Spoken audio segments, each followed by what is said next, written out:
ஏஜஸ்ல இருப்பாங்க. அப்படி இருக்கும்போது we have to analyze the needs of the customers.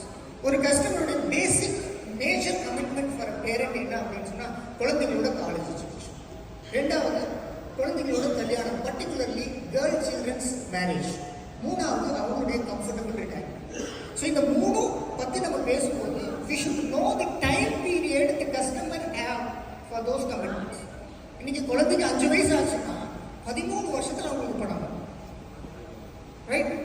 இதே குழந்தைக்கு 10 வயசு இருக்கு, 8 வருஷத்துல அவங்களுக்கு பணம் வேணும் காலேஜில் படிக்கிறது. அவருக்கு 40 வயசு ஆயிடுச்சு, இன்னும் 20 வருஷத்துல ரிட்டையர்ட் ஆகும்.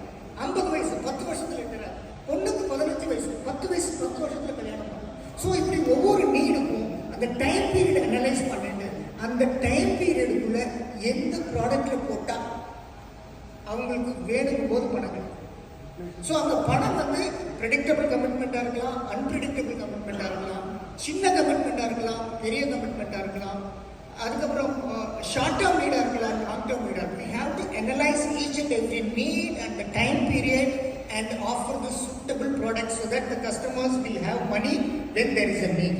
சுருக்கமாக நான் புரிஞ்சுட்டு என்னன்னா, இந்தந்த பர்பஸுக்கு இந்தந்த நேரத்தில் இந்தந்த வருஷம் வரணும்னா அந்தந்த நேரத்தில் அந்தந்த வருஷத்துக்கு வர்ற மாதிரி எந்த ப்ராடக்டை கொடுக்கணுமோ அந்த ப்ராடக்டை தான் கொடுக்கணும். நமக்கு இஷ்டப்பட்ட ப்ராடக்டை கொடுக்கக்கூடாது. கொடுத்தா அவங்களுக்கு பணம் கிடைக்கும். புரிஞ்சுட்டீங்களா? You understood it. Okay Lakshmanan.